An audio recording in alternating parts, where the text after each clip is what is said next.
Welcome back to So Much Crime, So Little Time. On the last episode, we went back to 1971 to a farm town in County Meath outside of Dublin, Ireland.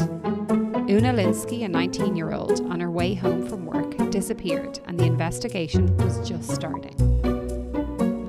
In this episode, we're going back to Porterstown Lane to review the rest of the story. What happened to Una Lynskey? How was the town torn apart? And how are we here, over 50 years later, still trying to find resolution? On this episode of So Much Crime, So Little Time, we review the full third season of Inside the Crime from Newstalk.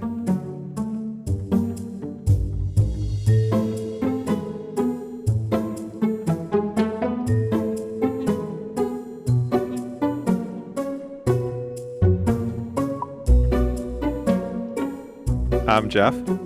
And I'm Dee. Before we start today's episode, we want to give a big warning. There will be spoilers in this for Inside the Crime Season 3, the Una Lynskey murder. If you are looking for an overview, check out our preview episode. And speaking of spoilers, also in this episode, we're going to discuss, after we talk about Inside the Crime, this question: do you read the titles for later episodes on a true crime show?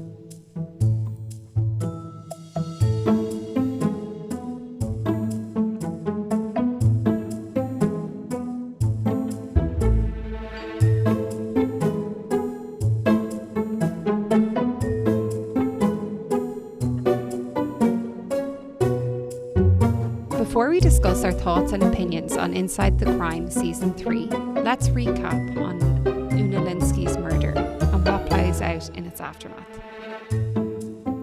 Last time, we discussed Episode 1. It was all about Una Lynskey and how she disappeared while walking home from a bus stop, just a few hundred yards from her family's home. So there are 4 more episodes, and they cover the Garda's investigation and brutal tactics in drawing out confessions. The 3 friends, Dick, Martin, and Marty, who get accused of the crime. There's the misplaced vengeance killing of Marty. Then, for most of the rest of the show, it focuses on Martin and his quest for redemption. By the end of the season, Martin is cleared and apologized to, but that takes over 40 years to happen. And we never really find out who killed Una Lynskey. It is still an open case. All right, let's discuss. So, Dee, initial thoughts? Well, my initial thoughts are I really enjoyed your attempt at saying Gardaí. Gardaí? but moving on from that and into the podcast. My initial thoughts were, so having listened to episode 1, I loved it. I really wanted to jump in to the rest of the podcast. I mentioned how much I loved the Irish setting, the Irish accents. I continued to love this podcast. I thought the pace was excellent and the setting was perfect. It painted a great picture of the evening in question. Well, I felt like it painted a very good picture because I'm from so close to where it happened. I don't know how you would have felt, Jeff, but I loved the podcast overall, but there was definitely elements that surprised me. And maybe I'm left wanting for some more elements that were not touched on at all in the podcast. So as much as I loved it, I felt like there's more there. There's more to the story that we haven't been able to explore yet. Yeah, I kind of feel the same way. Like, I think I really enjoyed it. I agree with you that the pacing was great. I liked that, some shows, some podcasts, the episodes are like 45 minutes to an hour and they kind of drag. Like, they kind of just include everything. And I felt like this one was really good at keeping it moving along very quickly, right? Like, I think when you sometimes get surprised that the episode is over already, I think that's maybe a good thing. Mm-hmm. I did think, like, I think it was episode 2, there was really almost nothing on Una, right? Like, we finished episode 1, she's disappeared, we are starting the investigation, and then it's really just this hard pivot to Martin. And it really becomes like Martin's story for the whole rest of the season. Yeah, I totally agree. Like, part of me was wondering, like, does the title, like, Inside the Crime fit here? Is it not really Inside the Accused? Because Una gets lost, which I'm sure wasn't the intent of the podcast to lose the victim in it all. And I understand that they were trying to show the victim of being a person of interest or being a wrongly accused person.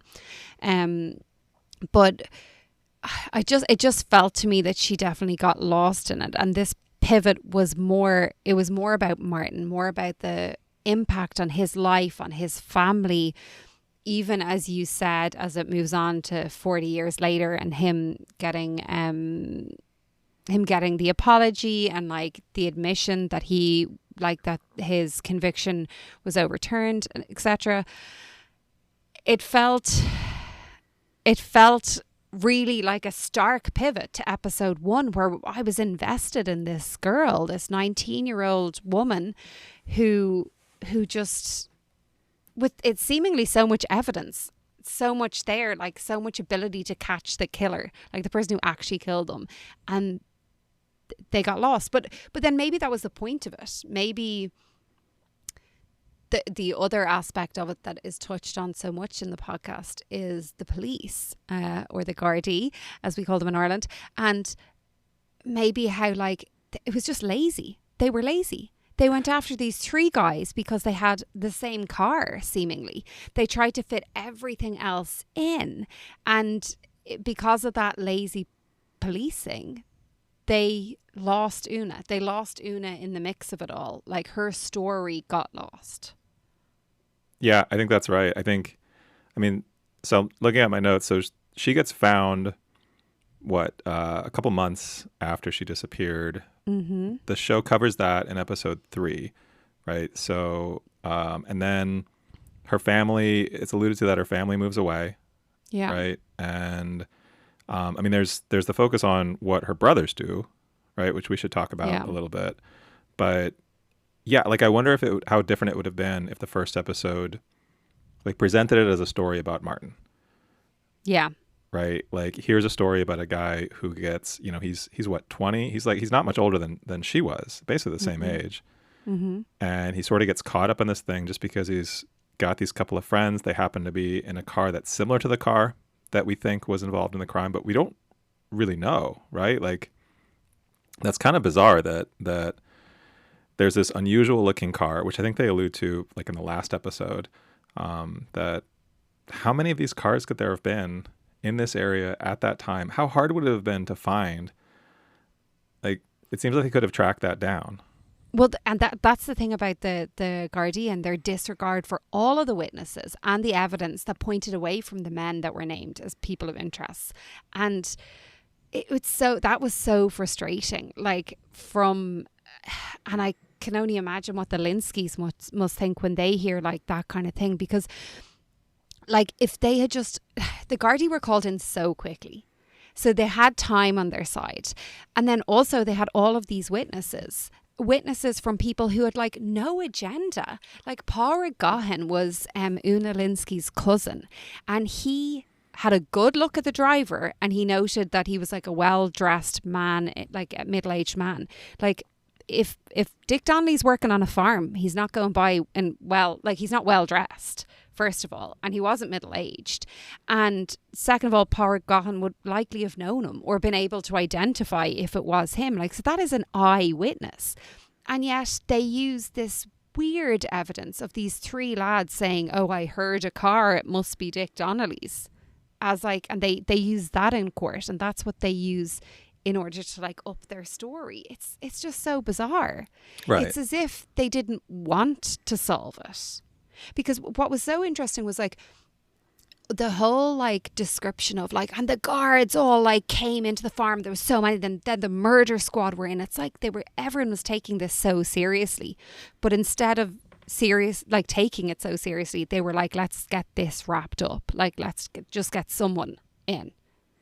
Yeah, like to an extreme point where they're not just torturing these 3 guys, these 3 suspects, and trying to get them to make these false confessions, which they get. So 2 of the 3 make these false confessions. That ends up being the thing that makes the 2 go to prison or get convicted.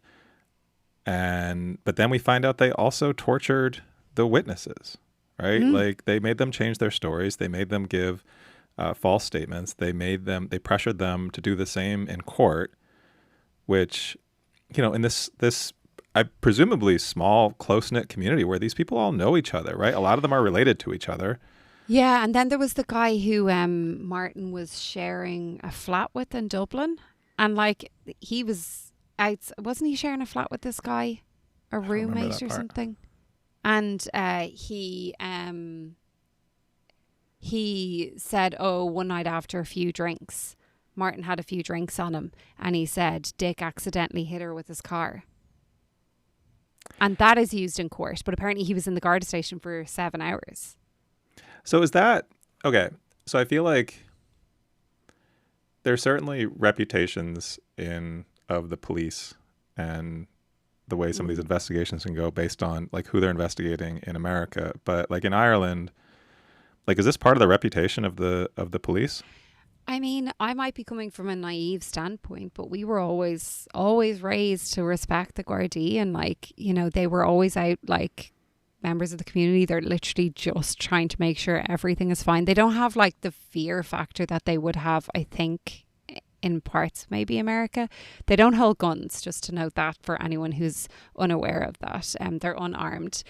And I don't know, any I say run-ins as if I've had loads of run-ins with the guards, and I haven't. But any time I've had to be in communication with a Garda, they've always been really kind and really nice. And I've 4 older brothers, and they would have had the same kind of attitude to that as well. So I don't know. It that kind of shocked me with this. But I understand if they are actually like, this person did it, like all of the evidence points to them. But they are pushing the evidence to point to these guys. Like even with getting the guy that Martin said, oh, Dick hit her with the car accidentally, and then they put her in a car to get rid of the body. Like they also followed that up by saying there was no evidence on the car that the car had been in like any sort of accident. And then with the story that Marty gave, where Marty, when he was pressured into giving a story, he said she was going to shout for help, or she was trying to get out of the car, and to stop her, I think Martin smacked her head up against the window, and then she just went limp. That was his story. But there was no evidence of that in the car. Like he can't just smack someone's head and like have no evidence. Like it. Well, and you contrast that with, so yeah, there was no evidence of the car hitting anyone. There was no evidence. They said also of like a body being transported in the trunk or the boot. But then you contrast that with the like vengeance killing of Marty, right? Where you've got, so it's the 2 Lynskey brothers and then one of their friends, I think, if I'm remembering correctly. And they pick up Marty. They basically, well, we don't know exactly what happened, but it seems like they suffocated him or beat him to death. Carried him around in their car. He tried to get out. He tried to get help. And then they just dumped his body near where Una's body was found. And they had a shotgun, a penknife, and a bread knife with them, and basically nothing happens to them, right? Like, yeah, which that is bizarre. And like the police, like they arrived home and the police were there. Like the police, like they check the car to see if there was any evidence of? Yeah, I mean there were witnesses, right? And it's not like they denied taking him. They just claim that they didn't kill him. Yeah. Which I don't like. And then eventually that it was an accidental killing. Yeah, you go out with a shotgun, a bread knife, and whatever the other one was, and you're like, yeah, that's like what? I also, it just seems. Yeah. Go on. The bread knife. I like. That's such a bizarre and gruesome choice. I think like I understand having a penknife on you, like. I feel like that's a relatively normal thing. I even can understand having like a gun in your car. You live in farm country. There's like maybe cause for that. But yeah, the bread knife, there's really no justification to have basically a saw. Well, there was one thing they were trying to saw off that night. Yeah, that gets to some of the gruesomeness. The gruesome. Yeah. That was the, yeah. Yeah, the like partial castration of Marty. possibly after he was dead. Yep. Yeah, that's pretty rough. But obviously that's what was in their minds if they're bringing out like, two different implements that might help them with it. Right. I don't know how there isn't probable cause. I don't know the law in Ireland, but I mean, from the description in the podcast, it sounds like they basically got excused for that. Yeah. Which is wild. And like we can't take away, like I don't think we can speak about that part without saying like it's unimaginable, like going through that, knowing that your sister has been murdered in such a fashion. And I'm sure the grief and the anger that goes behind that is just really like unbearable and unthinkable. Obviously, it doesn't warrant what they did to Marty, and even further so because he was innocent. It wouldn't either way, I don't believe, but definitely not if he's innocent. And I suppose it's the anger that they felt that was, yeah, it's a lot. But it's as if the police were like, Grant, yeah, like you should nearly, like, fair play to you, as opposed to trying to pursue them. And like, regardless of what happens to you, you have to uphold the law, like especially for murder. Like you can't, I don't know. That was really hard. I really didn't expect that pivot. In the episode, it was just the description of him and how him on his scooter coming home from work and going to work with his packed lunch and everything. Like he was just just a young guy. I don't know. Well, then the description of him at the funeral, right, in his coffin, there was talk about his hands and how, I guess they were, they were not visible, which, I mean, that was kind of heartbreaking to hear. There were a fair number of these moments, I think, where it was this mixture of both just, like, I kept reminding myself how young a lot of these people were, right? Like a lot of these people were like 19, 20 years old, and on both sides of it, right? And they're just like impossibly young to be involved in these two murders and just all of this violence. I mean, even before that, I think the description of Dick and Marty and Martin when they come back from being interrogated, and just how, I mean, they had been tortured, basically, right? Like for hours and hours. And I mean, the way they're described is, I mean, it was pretty chilling. I think like how you don't, how you see that and don't immediately turn around on the police and say like, how is this possible? Like, how does this happen? And how do you, I mean, I think back to things like, I remember when, what was the show 24, right? With like, where it was all around these like getting confessions through torture. And I mean, that was a big thing in like the early 2000s of like, can you trust anything anyone says when they've been tortured? Yeah. Let alone like how reliable are witnesses, right? Like I think this is something I think about a lot. Like I know there's like science around this about how people are really terrible at remembering any details. And witness accounts are super unreliable. I remember this happened to me once when I witnessed a crime of a bike getting stolen, and then this guy pulled a knife on one of my neighbors. And and I was standing right there when it happened, and this was a couple of years ago.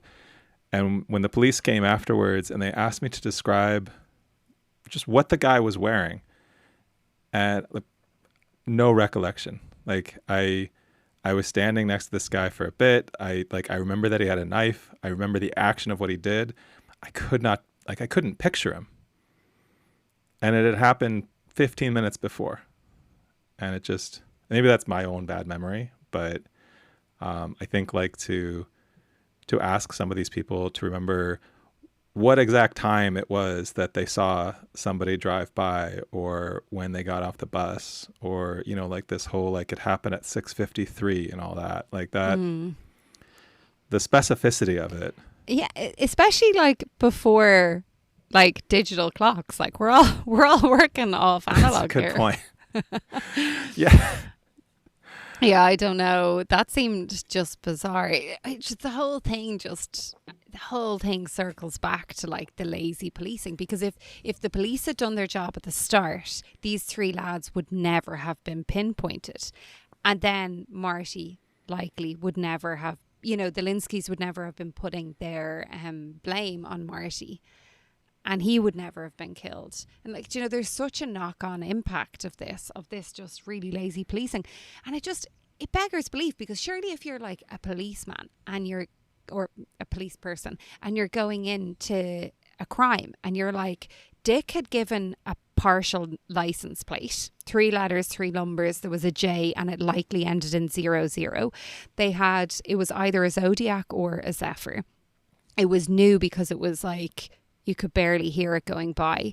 And that it was, they had some like business type of receipts in the car. And then you had like an eyewitness, like someone who saw, like if Pádraig Gahan wanted anything, that's Una's cousin, he would have wanted to find the killer. If it was Dick Donnelly or Martin or Marty, he would have said it was them. Like, he had no agenda here.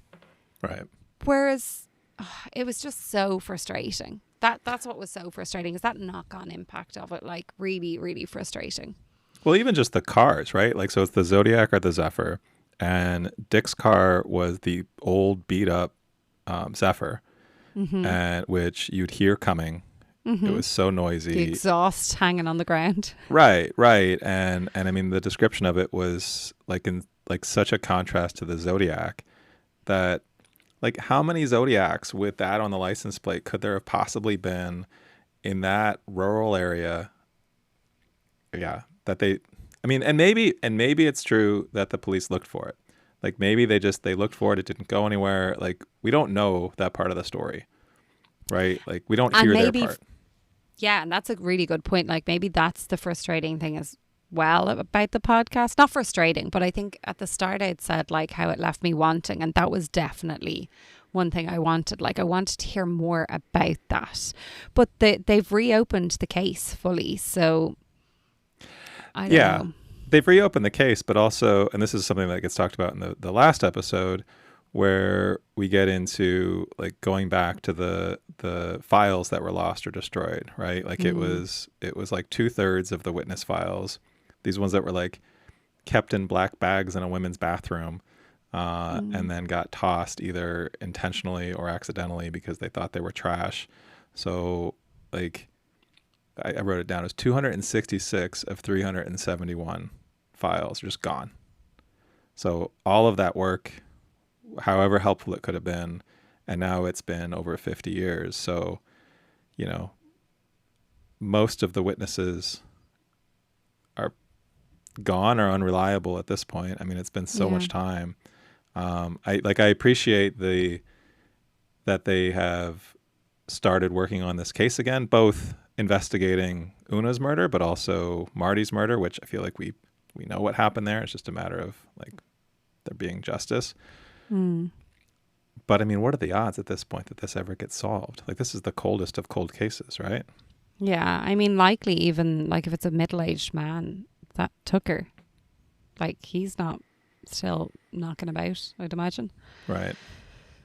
Yeah, that part of it's very frustrating. I think what was your thoughts on, like, I know we've discussed how the pivot kind of went to like more on the accused, very much on Martin, into like his day-to-day life in prison for a little while, him drawing his pictures and like leaving them on the wall, coming out to the same community, and then eventually finding love and having his son, and that's kind of what pushed him to get cleared and to get that apology. What was your feeling on like that side of the podcast, like how it pivoted very much to him, like in the aftermath of even going into jail or to prison and coming back out, etc.? And I thought it changed from this sort of cold case murder, this mystery about this young woman, to just feel like a very sad story about this man who sort of, just did the best he could. He was so young when this happened. He went to prison for 3 years, got out early, like he was a model prisoner. He just sort of he seemed to sort of accept his fate, even though his fate was so unjust.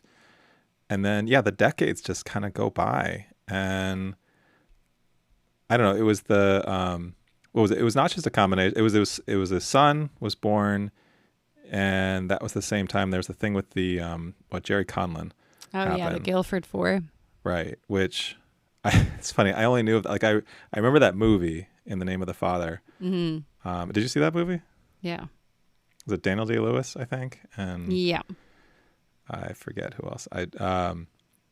But and then and then laws changed, right? He couldn't have gotten exonerated. It was past the time or something. Oh, yeah. But then I feel like this gets mentioned, but I feel like it sort of gets mentioned quickly of so that happened in 1989. His son was born in 1989, but it's still a couple decades before this gets resolved, before he gets his conviction overturned, and then it's years before he gets the apology. And I don't think he's even gotten the compensation yet, right? I think that is still unresolved. I don't think so. I think that's still unresolved, yeah. Right. He did get the apology from the Garda Commissioner. Right. But he's lived so much of his life. And I think I feel like in this podcast, he is the central character, right? He is the central figure. And he seems like just a guy who was in the wrong place at the wrong time and just trying to hang out with his friends on a Tuesday night in 1971. And I don't know, I think one of my criticisms of, and this is a mild criticism of the format of the show, is it gets a little, the narration gets a little bit dramatic at times. There's a lot of never be the same again. That gets said, I think, in every episode at least once. But it's also true, right? There's a couple of events that really just change a lot of people's lives. I don't know. I really I found myself in that last episode just very emotionally attached to Martin and really wanting him to get justice. And I was really happy for him. I wish it had happened in the 70s. That would have been nice. I can't imagine what it's like, being wrongly accused, going to prison, but knowing you actually did nothing wrong. I can't. Yeah, it's really wild. And that's the thing as well with this podcast. I really enjoyed hearing from his side, and it was a really interesting listen. Kind of very different to anything I've listened to maybe before, which I didn't expect after listening to episode 1, but it still doesn't feel like it's the Una Lynskey murder. Right. I think that's actually a good point that you made though before that, of the Una Lynskey murder feels maybe more like a story we've heard before, right? It's a cold case murder of a young woman and these mysterious circumstances. But the Martin story, what this really is about, that seems unusual to me. And I think it's well told. I think it's to the thing we talked about at the beginning, it moves along so quickly. You get a lot of events happening. It covers decades and decades in the span of a couple of hours total. The whole season is maybe 2.5 hours or so. Yeah, roughly? yeah, 2.5, 3 hours. Yeah, because the last one's 50 minutes or something. Yeah. So, and really, Una really only is a factor in the first episode, and then there's a little bit about when her body gets discovered. But then her family is basically gone. I wonder, I'd love to know about the planning of it. Was the plan originally to look into Una Lynskey's murder, but there was maybe her family didn't want to be part of it. Maybe they couldn't get more information about her. Maybe there was no more to find about it. And so it brought the producers of the podcast or the researchers to Martin and to how interesting that aspect of the story was. That's interesting. Yeah, I think about that sometimes with these shows where it's like, we get the story of the people who are willing to talk to the show, right? Mm-hmm. Like Martin was very available. Mm. I mean, he's interviewed throughout, and I struggled with his accent in the beginning. You didn't at all. You understood everything he said. Mm-hmm. I don't know, just him. Everyone else I was good with. Something about his voice. I mean, he's what, like in his 70s now? Like, it's that kind of more muffled country accent. Yeah. Okay. But I mean, all the other people from the same town, I was fine with. Something about his voice. Maybe it's just my Americanism. I don't know. I don't know. I think like men of his age, like from there, like my dad is from, not close enough, but he's from Westmeath, which is the county west of Meath, County Meath. And like he would have that same, I think maybe it's to do with the depth of the voice. It just gets harder to understand. It's more muffled as they age. I don't know. I will say I also feel like you're saying County Meath, like with a TH, but Meath. Okay. Westmeath is where my dad's from. County Meath is where this happened. And I feel like you made fun of me for saying that name about the same way in the last episode. No, you didn't say, you said Meath. I said Meath. How is that different? What? You said Meath at the end, and I'm saying Meath. I don't remember spitting on my microphone. I do. Maybe. I don't think I did. Anyway, we were talking about Martin. Oh, yeah. I mean, I think that also, one other thing I wanted to mention was I thought one of the great things I liked about this show was that we had the extra resources on the website, the map, the family tree. Like I was looking at that family tree. I mean, we talked about this before, how there were the 24 or 23 children between the two households. And I mean, that really helped me, especially with just all these people talking, right? There's so many people who were interviewed, especially in that first episode. Mm-hmm. And so I was going back and looking, and it was such a great resource. I feel like more podcasts like this should have diagrams or like some version of that wall with the string connecting all the dots for you as a visual reference, right? Because like, especially if you're listening while you're running, or like you're not like something to refer back to go as a reference point. Yeah. The map didn't make as much sense to me. Like I went and actually looked at the like Google Maps to see like, okay, where is this town in like Ireland? And that wasn't as helpful to me, but the family tree was great. Yeah, I agree. Yeah, I thought the map was interesting just to see the layout and how close things were. I think there was an added image of where Una's body was found. I was interested in that because it's so close to where I grew up, or where we live back in Ireland. Only like 15 minutes away, up in Tubradden. Great pub up there, Johnny Fox's pub. But the even the map, like the screenshot nearly of that map wasn't great. But yeah, definitely the family tree was really helpful, and I was like reverting back to that, even figuring out just the who's who. But I also wanted to ask you how gas you thought, or how funny you thought it was. I thought it was a real Irish thing when two of the accused, one of them ends up with the other one's sister. So Marty's sister marries Dick Donnelly, and I was like, that's the most Irish thing ever. Well, and she only met him that night when he came back from being interrogated, right? Like she didn't know him. Yeah. That I mean, I just trying to chalk that up to it's a small town. There's only so many people you can meet. Yeah. Maybe a little trauma bonding.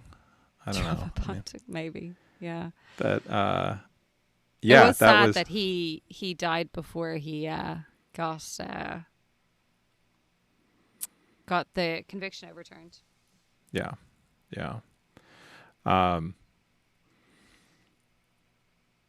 Yeah, so let's see. I feel like we've talked about most of the elements of the story. Is there anything else we didn't touch on? I don't think so. I wonder, there was something I was going to ask you, which was like, how do you feel like the podcast did, being obviously with any murder case, any crime, you really have to be respectful of the victim's loved ones, be it the victim, in this case Una Lynskey, or the wrongly accused as well. You just, it's a really fine line that you're trying to draw here, and I wonder how you felt. Like, was the podcast respectful to the victim's loved ones? I think it was. None of the immediate members of Una Lynskey's family were interviewed. Is that right? No, none of them. Only the cousins. Mm-hmm. Right? Or, yeah. Which is interesting. Like, I wonder if they were approached and refused to participate. That's what my gut says. I also feel like, and this is something I was wondering early on in maybe like episode 2 or 3, if you're part of Una Lynskey's family, like, how would you feel about this focus on Martin? Like, would you feel like Una is just sort of on Lost. the periphery? Mm-hmm. Yeah, but also, like, how would you feel how would you feel about what the police did? Right? Like, I feel like if I'm one of her siblings, and I don't know how they feel, but I'd be curious how they feel about the fact that the police botched this so badly.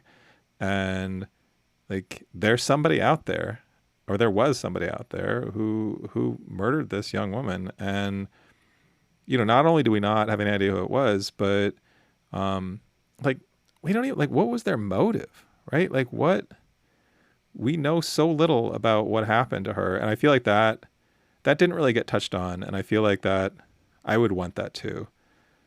Because like I feel like I got to the end of this and my main takeaway was more about the sort of injustices that happened. Like, that's the main theme to me. Yeah. The injustice, and for me, definitely is the frustration that comes with the guards that I've mentioned. It's just so lazy. There was no... I definitely thought after episode 1 that there was going to be some more, like, insight, maybe a little bit of probing into the boyfriend. Like, Oh, yeah. I know, like, someone went into him more or less straight away and said she never came home, and he runs out the door and joins the search party. But that's more or less the last we heard of him. Yeah, that's weird, isn't it? He just disappears. Mm-hmm. Nothing is said about him. Doesn't seem... I'm sure you'd hope that they, like, questioned him and stuff.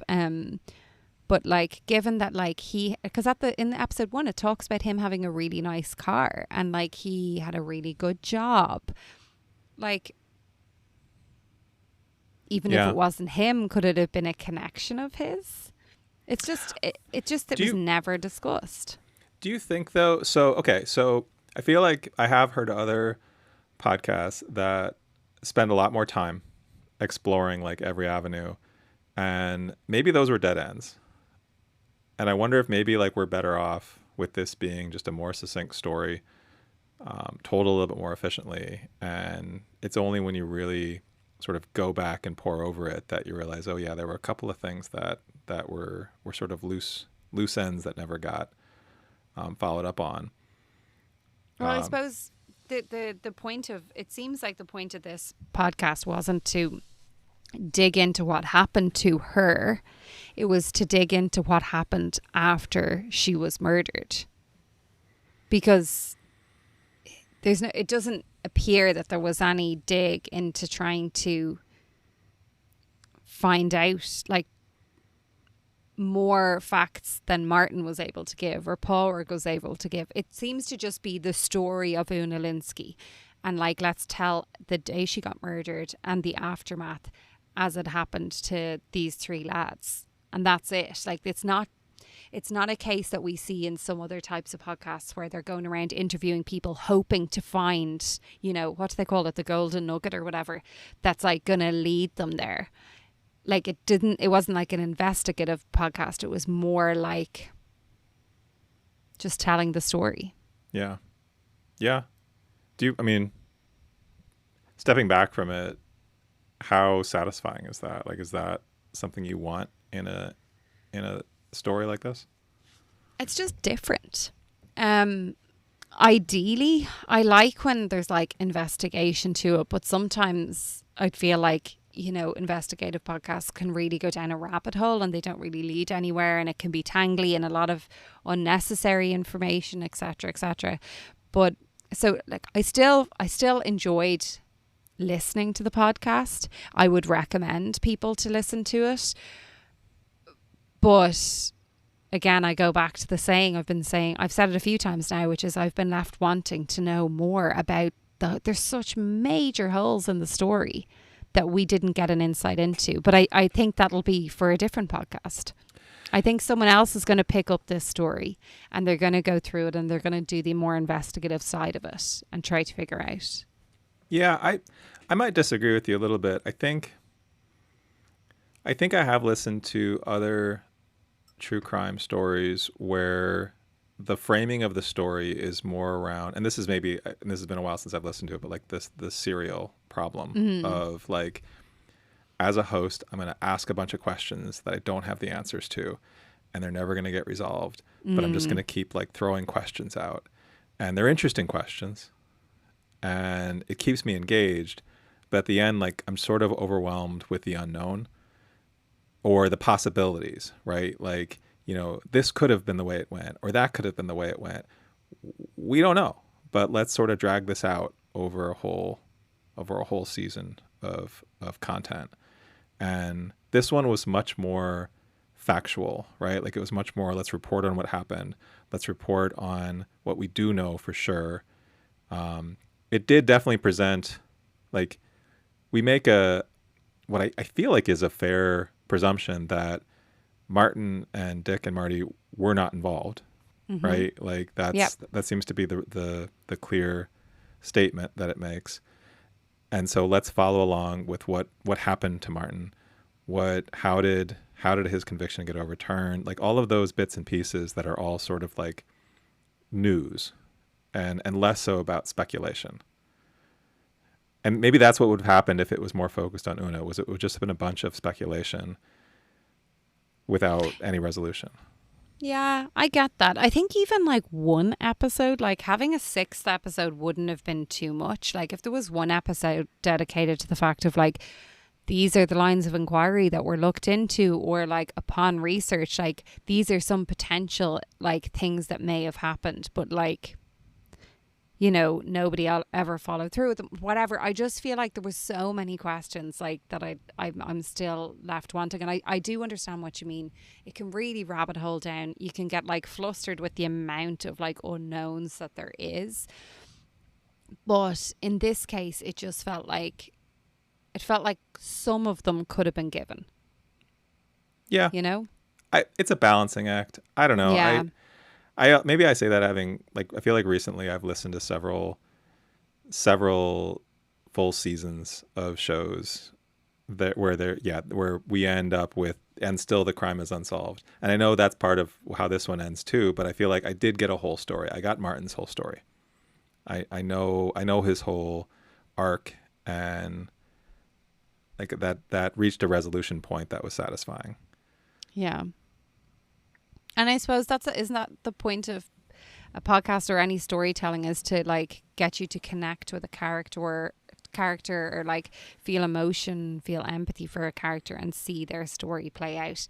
Again, I just go back to the fact that I don't think this is inside the crime for Una Lynskey. It seems to be more like inside the accused of, you know, what happened in the aftermath of the Una Lynskey murder, which is just a kind of a different like point of view than what I thought was going to happen after episode 1.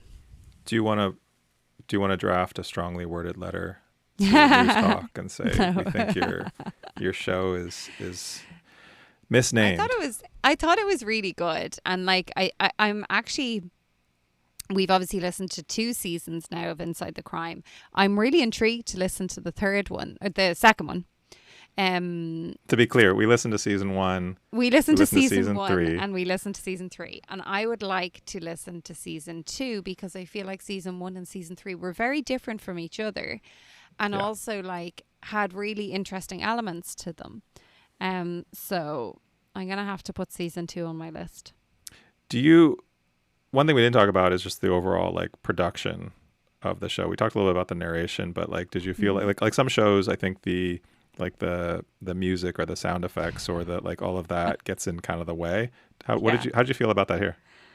I thought it was actually fine here. I think there was a few small additional like sound effects. I always think sound effects in a podcast kind of make it sound really like amateurish or something. It sounds like, I don't know, my son or daughter pressing buttons like to give a background noise, or I don't know what it sounds like. I'm not into it, but I didn't think they overdid it here. I think there was a few. I don't know that the sounds added to the story. I never think they do, but I thought it was okay. What do you think? Yeah, I thought it was on that line. I think it was okay. I think it wasn't too much. It's hard because I recently watched Killers of the Flower Moon, which has a scene of like an old-timey radio show where you're seeing the behind the scenes of how they do all the sound effects. They're basically telling a true crime story, and you see how they do like all of the sort of ridiculous things to make the sound effects for the show. And I always just picture like this room full of people with weird toys and gizmos just to make these noises to sound sort of hammy on the show. And I don't think this one crossed the line, but it was definitely, there were a couple points where it stood out. It's like, oh yeah, they're really like heightening the drama, or trying to heighten the drama by playing the suspenseful music or sweeping music. And it gets a little loud, but I think overall it was good. I think it was well produced. I think yeah. My only real critique, and again I think this is relatively minor, was I think the drama of the narration got a little much at times. But to be fair, I mean, it's a pretty dramatic story, right? Like there is a lot of drama inherent in the story. Yeah. Definitely. Well, so are you going to, like, how would you rate it? Are you going to recommend it? Would you recommend to a friend? I would definitely recommend this. I think the main things I would recommend about it are, I think it's just it's an unusual story. It's an interesting story. It takes this pivot, which is unexpected. And I don't know, I think I'm also sort of a sucker for like an injustice story and like that redemption story of someone who was falsely accused. I think that's compelling. In a way, I think that's sometimes more compelling than just a straight up murder mystery. Yeah. What do you think? Yeah, I don't know if I would say it's more compelling than a straight up murder mystery, but I would definitely say that I agree. I would definitely recommend it. I've already started to recommend it to people. It's really interesting. I would just, kind of disclaimer it by saying like it's not what you expect. Even after episode 1, the rest of it isn't what you expect, but I still think it's really interesting. So yeah, that's all it right. for our first full review.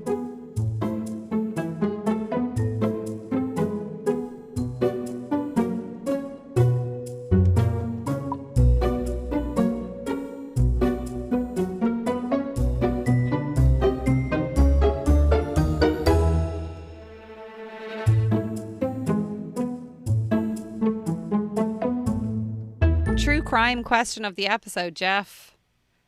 Do you read the titles of later episodes? Do you look for spoilers? No, I actually don't try. I try not to read any episode titles even as I'm listening to it. Like this one, I basically queued up in my queue. And I just kind of let it play from episode to episode. And I thought that was great. I dislike kind of being like getting that direction before. I like just following the story and getting kind of sucked in. How about you? Absolutely agree. Like, I do not understand people who like do you know there's people out there who like before they watch a movie they'll like Google what happens at the end so they're not surprised by it, or like read the last few pages of a book. I'm just like, what? Like, how? No, it's not for me. No thanks. If I look at the title of the episodes, it's purely because I did it accidentally. Sometimes Spotify puts them like in like the backwards order. Like, yes, I hate the that. backwards order. What Yeah. what a phrase. When you go into it and it's like episode 6 is there, and I'm like, yeah, but I haven't listened to episode 1. I want to go down to episode 1 first. The backwards order. Yeah. Well, and sometimes when there's like bonus episodes or like a follow-up episode, they'll be kind of all interspersed with a different season's episodes, and I'm trying to make sense of what belongs to what show, and you've got the little like 1 or 2 sentence description. And so I start to read that, and I realize I'm actually reading about the end of the story, that I haven't listened to the beginning of the story. Yeah. And like that sucks all the drama out of it. Mm-hmm. I will say, when my kids were younger, there was a period where we were watching a lot of movies, and sometimes we'd be watching movies I hadn't seen, and I would go on IMDb or one of the like parenting sites to find out, okay, what am I going to sit in a room and watch with my children? What is the violence that we're going to watch? What is the sex in this? And which often meant that I would know exactly everything that happens in the movie. And that was... I mean, that's coming from a different guise. That's not because you want to ruin it. That's like, when do I have to leave the room? Is this actually okay to watch? Like, right. Yeah. But it killed me every time to be like, okay, I know exactly what's going to happen in this movie. But there was a greater good going for that one. Do you know what I mean? But like, you're not just... Those are teachable moments with... Maybe. I mean, it depends on the vibes. Like, if it's a Saturday afternoon or a Saturday evening, you're like, I don't want to teach. I just want to be entertained. I don't want to have this conversation right now. I will say I've like stumbled across, like, there will be articles that pop in my news feed about, oh, like this version of this action figure came out for this Marvel movie, which indicates that this happens in the story, or like the soundtrack listing comes out for like the score of a movie, and the titles of the tracks on the score basically give away the plot of the movie. And I get that that's just content that gets out there and gets clicks, but like, to what end? Like, just go enjoy a story. I don't know. Maybe I'm too opinionated about that, but I think the same thing is true of these podcasts. Like, I think the episode titles of most of these shows guide you more than you need, and it's fine to just, because like actually, like, episode 2 of this one was about the car, and like, that was, I saw that one and I thought, oh yeah, I don't need to look at the episode titles of this. Like, I'll just listen and be entertained as I go.